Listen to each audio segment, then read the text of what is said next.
नमस्कार, आदाब, सत श्री अकाल। स्वागत है आपके अपने YouTube चैनल थोड़ी फिल्म थोड़ा म्यूजिक पर। कुछ गीत ऐसे होते हैं जो दिल को लुभाते हैं, कुछ गीत आत्मा को छू जाते हैं और कुछ गीत ऐसे भी होते हैं जो हमारे वजूद का हिस्सा बन जाते हैं। आत्मा को झंझोड़ देने वाला, देशभक्ति के जज्बे को हवा देने वाला, अमर शहीदों की बरबस याद दिलाने वाला ऐसा ही एक गीत है मेरा रंग दे बसंती चोला। मेरा रंग दे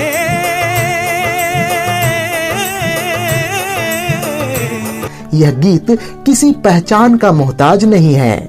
लोगों के जेहन में यह गीत वैसे ही जिंदा है जैसे जिंदा है देशभक्ति का जज्बा और जैसे जिंदा है अमर शहीदों के लिए हमारा सम्मान। जाने कितने मंचों से, जाने कितने ही फिल्मों में यह गीत दोहराया जाता रहा और इसी कारण यह गीत आज भी प्रासंगिक है। यह सिर्फ गीत नहीं है, हमारा जज्बात भी है, हमारा इतिहास भी है। तो आज के इस कमाल के एपिसोड में हम जानेंगे कि कहां से आया यह गीत, किसने इसे सबसे पहले गुनगुनाया और कैसे यह गीत क्रांतिकारियों के लबों से होते हुए फिल्मों तक आया। तो पूरा किस्सा जानने के लिए बने रहिए आपके अपने YouTube चैनल थोड़ी फिल्म थोड़ा म्यूजिक पर। बात सन 1927 की है, जब शहीद राम प्रसाद बिस्मिल की कलम ने इन शब्दों को पन्नों पर उतारा था। चारों तरफ आजादी का जुनून अपने चरम पर था। लोग देश के लिए मर मिटने का जुनून लेकर चल रहे थे। सर पर कफन बांधकर देश को आजाद करने के लिए निकले थे। बसंत पंचमी के बहाने इस गीत ने देशभक्ति के रंग में लोगों को शराबोर कर दिया। दरअसल शहीद राम प्रसाद बिस्मिल इन दिनों काकोरी कांड के चलते गोरखपुर जेल में बंद थे। ऐसे में अन्य साथी क्रांतिकारियों ने इन्हें बसंत पर एक देशभक्ति गीत लिखने को कहा और इस तरह से शहीद बिस्मिल साहब के कलम से यह गीत निकला, मेरा रंग दे बसंती चोला हो मेरा रंग दे बसंती चोला। इसी रंग में रंग के शिवा ने माँ का बंधन खोला, यही रंग हल्दी घाटी में था प्रताप ने घोला। नव बसंत में भारत के हित वीरों का यह टोला, किस मस्ती से पहन के निकला यह बसंती चोला। मेरा रंग दे बसंती चोला हो मेरा रंग दे बसंती चोला। बाद में इसमें से अलग अलग लोगों ने अपनी अपनी भागीदारी निभाई और गीत में नए नए बोल जुड़ते चले गए। एक समय वो भी था जब हर इनकलाबी के होठों पर यही गीत था, हर बैठक में इसके चर्चे होते थे। ये गीत अब केवल शहीद बिस्मिल का नहीं रहा, अपितु देश का गीत बन गया। कहते हैं कि शहीद आजम भगत सिंह भी इस गीत के प्रभाव से अछूते नहीं रह पाए और उन्होंने भी लाहौर जेल में रहते हुए इस गीत में अपनी कुछ पंक्तियां जोड़ी जो कि इस प्रकार थी। इसी रंग में बिस्मिल जी ने बंदे मातरम बोला, यही रंग अशफाक को भाया उसका दिल भी डोला। इसी रंग को हम मस्तों ने लहू में अपने घोला, मेरा रंग दे बसंती चोला मेरा रंग दे बसंती चोला। 23 मार्च 1931 को भगत सिंह, राजगुरु और सुखदेव हंसते हंसते दुनिया से विदा हो गए। जाते जाते उन्होंने यह गीत गाया या नहीं, इस विषय को लेकर लोगों में मतभेद है। जेल में रहे उनके साथी क्रांतिकारियों ने इस गीत का जिक्र करते हुए ये अवश्य कहा था कि अक्सर जेल में रहते हुए वे ये गीत गुनगुनाया करते थे, पर शहादत के वक्त भी ये गीत उनके होठों पर था या नहीं, इसकी कोई पुख्ता जानकारी नहीं देता। बहरहाल सन 1931 में यह गीत अभ्युदय पत्रिका में भगत सिंह का अंतिम गान शीर्षक से प्रकाशित की गई। इस गीत में अन्य कई पंक्तियां भी जोड़ी गई थी। इन्हीं पंक्तियों में से एक था, इसी रंग में गांधी जी ने नमक पर धावा बोला।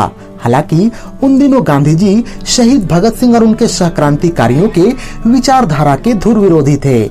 ऐसे में इस गीत में बसंती रंग के साथ इनका नाम जोड़ा जाना थोड़ा अटपटा सा लगता है। आप इस संबंध में क्या सोचते हैं? कमेंट बॉक्स में अपनी राय अवश्य रखें।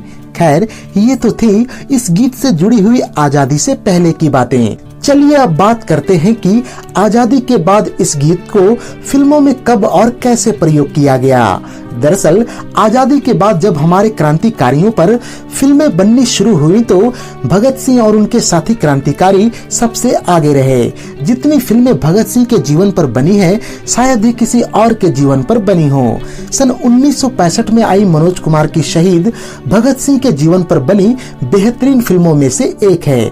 इस फिल्म के स्क्रीन प्ले लिखने में भगत सिंह के क्रांति क्रांतिकारी साथी बटुकेश्वर दत्त भी शामिल हुए थे। इसके लिए उन्हें राष्ट्रीय पुरस्कार से भी नवाजा गया था। इस फिल्म को कई राष्ट्रीय पुरस्कार प्राप्त हुए और व्यावसायिक तौर से भी फिल्म खूब सफल रही। इस फिल्म में मेरा रंग दे बसंती चोला गीत को प्रमुखता से रखा गया था। इस गीत को रखने की प्रेरणा मनोज कुमार और संगीतकार गीतकार प्रेम धवन को तब मिली जब वे भगत सिंह के परिवार से मिले।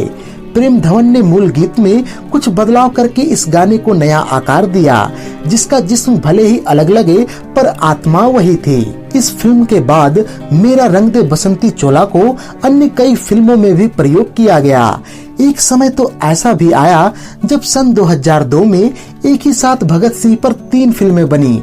ये फिल्में थी सनी देओल और बॉबी देओल की 23 मार्च 1931 शहीद, अजय देवगन की the legend of Bhagat Singh और सोनू सूद की शहीद-ए-आजम।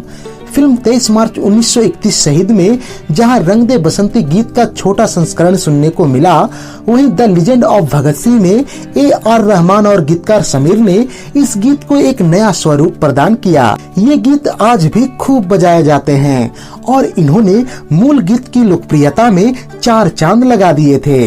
दुर्भाग्य से भगत सिंह पर बनी ये तीनों ही फिल्में व्यावसायिक रूप से असफल रहीं। इन तीनों ही फिल्मों को मिलाकर तकरीबन 25 से 30 करोड़ रुपए का नुकसान हुआ था।